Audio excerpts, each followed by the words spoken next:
Assalamualaikum warahmatullahi wabarakatuh. Sampurasun Gasadayana. Kesempatan ini saya ingin membahas sedikitlah tentang goib ya, karena saya kan belum pernah ya membahas tentang goib, apalagi pengalaman pribadi gitu kan tentang goib ini. Dan kenapa saya kemarin tidak bikin konten beberapa hari ini, karena cukup banyak tekanan dari sisi goibnya yang berdampak pada kehidupan saya gitu kan. Nah, ini saya coba jelaskan, saya coba ceritakan tentang efek samping ketika kita ingin berbagi ilmu, berbagi pengetahuan tentang kebenaran gitu ya. Dan hambatan seperti apa yang kita dapat ketika kita mengungkap yang terpingin.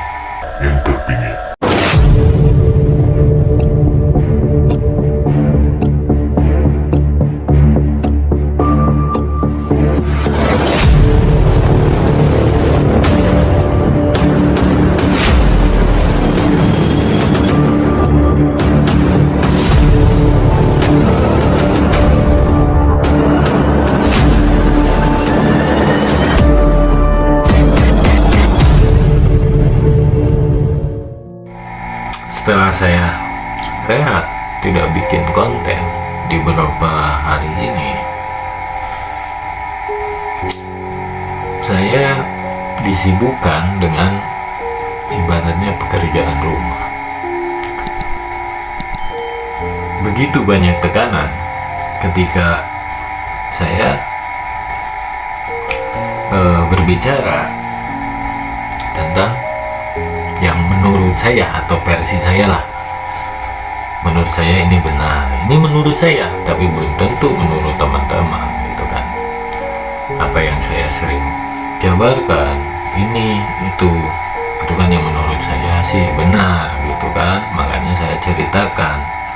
Jika menurut saya salah, mungkin kan saya nggak ceritakan karena mungkin bisa membelokkan teman-teman. Kalau menurut saya sudah bercerita banyak tentang membuka sedikit tabir kehidupan. Nah, di situ saya mendapat banyak nih tekanan, entah dari manusianya, entah dari kegaibannya gitu kan, maupun yang disebut orang-orang yang ya istilahnya dukun lah ya, karena orang yang mengendalikan makhluknya itu yaitu dukun gitu kan. Kalau spiritualis berbeda, karena spiritualis ini orang yang memperdalam ilmu pengetahuannya itu tentang alam. Nah, di sini saya coba jelaskan kemarin, beberapa hari kemarin saya didatangi oleh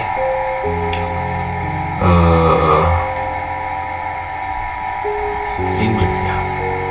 Ini hanya saya ingin bercerita saja, bukan ingin apa-apa gitu, bukan ingin apa, maksudnya ingin menunjukkan saya seperti ini atau seperti tidak, tapi saya hanya sekedar bercerita ketika kita berjalan di jalan istilahnya yang disebut siratal mustaqim gitu kan. Semua orang pasti berjalan di jalan itu gitu. Nah, untuk menuju kebenaran yang sejati.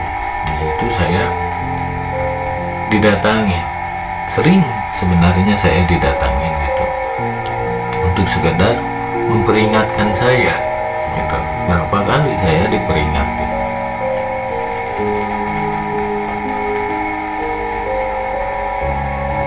Ada yang datang yang mengaku iblis katanya. Dia bercerita bahwa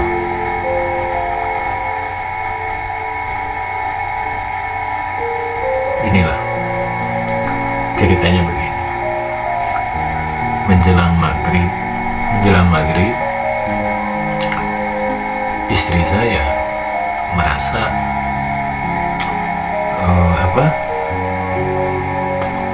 merasa seperti ada energi yang nggak enak gitu, kata istri saya. Karena istri saya kan dibilang indigo bisa, ya intinya istri saya tuh bisa melihat atau indera keenamnya sudah terbuka, bisa melihat makhluk astral. Nah, saya didatangin iblis tersebut, masuk dan merasuki istri saya, dan kami sempat berbincang dengan iblis tersebut. Kalau dulu ketika saya awal-awal mempelajari tentang spiritual, tentang ilmu kebatinan, itu menghadapi iblis ini selalu dengan penuh emosi, selalu ingin mengalahkannya dengan kekuatan yang kita miliki sendiri. Nah, semakin kesini, makin saya pelajari yang disebut ilmu Allah ini, saya makin merasa tenang dalam menghadapi beliau ini, iblis yang merasuki istri saya. Dan ketika saya membahas Dajjal, membahas iblis dalam konten-konten saya, sering tuh lampu tuh kedap-kedip gitu. Saya sering diganggu. Nah, mungkin karena pembahasan saya tentang itu membuka ibaratnya yang dibilang bahwa kita harus belajar antara hitam dan putih. Hitam harus kita pelajari, putih juga harus kita pelajari. Dan saya pernah tuh membahas itu tentang kita jangan berburuk sangka tentang iblis ini, gitu kan? Kita juga jangan berburuk sangka yang disebut Dajjal ini. Gitu. Nah, disitulah saya, karena konten-konten saya itu ada yang datang menghampiri saya dan ngobrol pada berbincang dengan saya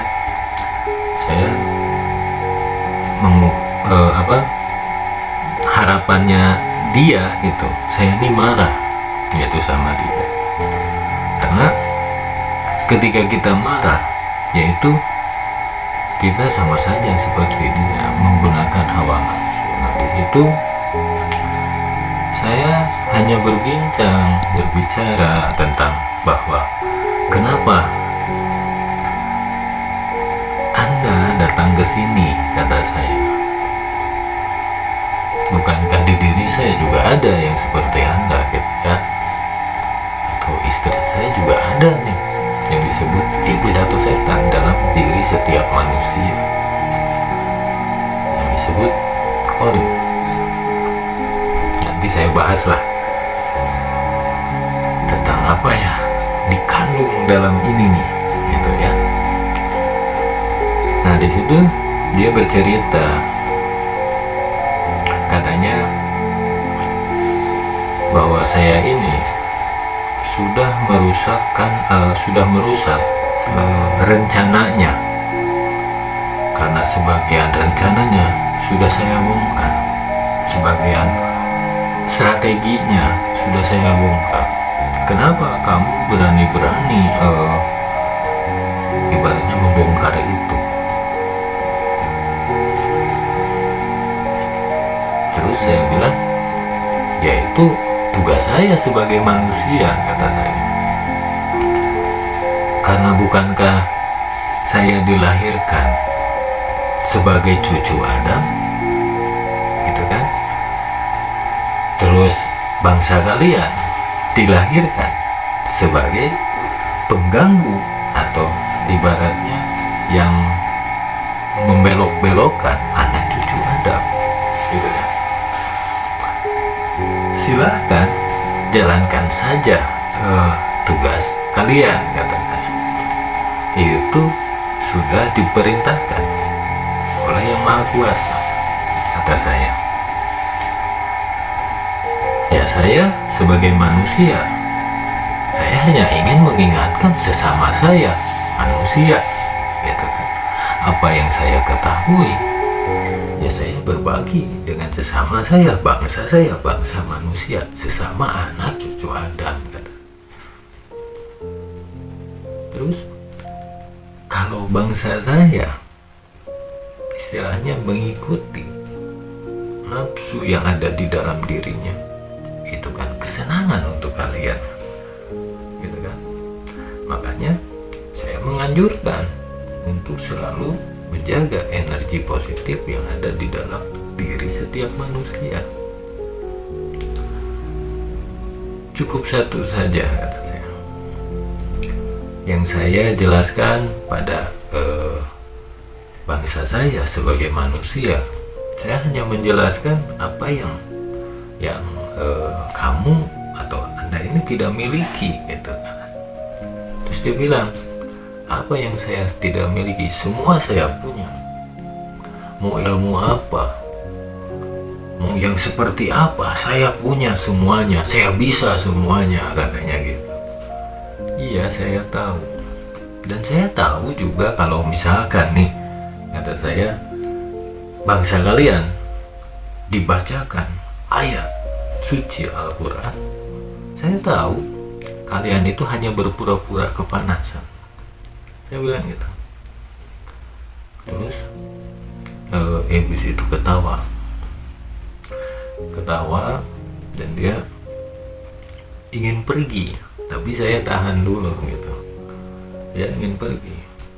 Nah, terus saya bilang, kenapa ingin pergi, gitu. Saya rasa kalau Anda ingin pergi, kalau kamu ingin pergi, gitu kan, itu berarti kamu tuh sudah menyalahi aturan. Kamu kan juga datang ke sini diutus juga, kata saya. Bukan sembarangan kamu datang ke sini untuk berbincang sama saya, tapi kan diutus juga, gitu kan. Utusan seperti apa? Diutus agar saya ini tahu apa yang saya sampaikan itu menurut saya itu benar. Makanya sampai makhluk itu datang. Jika apa yang disampaikan saya ini salah, mungkin makhluk itu tidak akan datang, karena dia malah merasa didukung oleh apa yang saya sampaikan.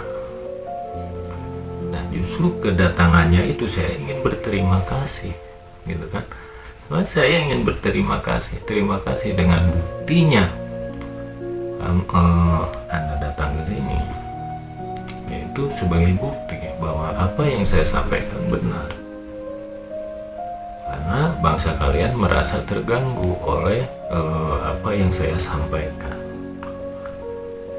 Nah, di situ saya makin yakin, seperti yang orang ibaratnya yakin akan kebesaran Yang Maha Kuasa ini dengan datangnya makhluk itu. Saya makin yakin bahwa Allah itu benar-benar maha besar. Dan di situ juga saya berbincang, munculnya atau datangnya iblis ke rumah saya atau masuk ke dalam raga istri saya juga karena kehendak Allah, untuk menunjukkan pada saya tentang kebenaran bahwa apa yang saya sampaikan ini itu sudah bukti dengan datangnya dia ke saya dan merasa terganggu. Itulah bukti kebenaran. Jika dia tidak terganggu, ya mungkin mereka tidak akan mendatangi saya, istilahnya ngontrol gitu. Gitu kan nyuruh saya berhenti. So, kamu mau bilang mau apa ke saya, mau minta apa? Saya ditawari mau minta apa. Kamu ibaratnya kamu ingin kejar dunia katanya. Saya bisa berikan jika kamu mau katanya. Dunia ya saya kejar ya. Saya bilang kan seperti itu. Dunia saya kejar karena saya masih hidup di dunia ini, butuh biaya, butuh makan gitu kan. Tanpa biaya ya saya tidak makan gitu kan. Terus dia bilang oke, baik, itu udah keputusan kamu katanya. Jika kamu ingin terus melawan saya katanya gitu, melawan bangsa saya katanya, kamu akan tahu sendiri akibatnya katanya gitu. Ya insya Allah kata saya, insya Allah jika saya mampu saya teruskan, jika tidak mampu ya apa boleh buat gitu kan. Mungkin kemampuan saya hanya sebatas itu gitu. Itu hanya sekedar ibaratnya apa yang saya sampaikan cerita tadi hanya sekedar gambaran atau bukti bahwa apa yang saya sampaikan bangsa mereka itu merasa terganggu. Bahkan di YouTube ini bangsa mereka tuh banyak energinya, jangan salah. Kalau boleh saya cerita, hampir seminggu tuh bisa 3 kali atau 4 kali mereka coba menyerang saya. Kalau saya berbicara goib gitu kan, tapi saya jarang saya ceritakan dalam dalam konten-konten saya. Jadi saya lebih menceritakan apa yang saya alami dari energi-energi itu. Saya coba kelola dan saya terjemahkan menjadi bentuk gambaran untuk perjalanan manusia gitu. Nah itu yang saya alami kemarin, itu dari iblisnya. Belum lagi dari orang-orang yang ingin ngecek, istilahnya ingin tahu tentang saya. Nah, orang-orang itu kan hanya sekedar ingin tahu gitu. Kalau menurut saya untuk apa istilahnya dicari tahu gitu. Cukup dengar kan, kalau ingin ibaratnya diterima apa yang saya sampaikan dan melalui konten-konten saya, ya syukur, enggak juga nggak apa-apa gitu kan. Saya tidak mengganggunya, tapi banyak yang coba datang ibaratnya energi yang nggak enak gitu. Nah di situ juga saya makin ibaratnya seperti dorongan makin saya makin ingin terus berjalan meskipun banyak yang tidak paham dalam pembahasan saya. Tapi seiring waktu berjalan itu akan menjadi ingatan. Karena apa? Karena setiap bahasan saya itu langsung masuk, meskipun orang tersebut yang mendengarkan tidak memahaminya, itu kan masuk ke alam bawah sadarnya. Dan ketika orang itu berjalan atau menjalankan di kehidupannya secara tidak disadari, orang itu akan teringat akan kata-kata saya. Nah itu ibaratnya seperti energi yang masuk ke alam bawah sadarnya, seperti itu. Sekian pembahasan kali ini. Wassalamualaikum warahmatullahi wabarakatuh.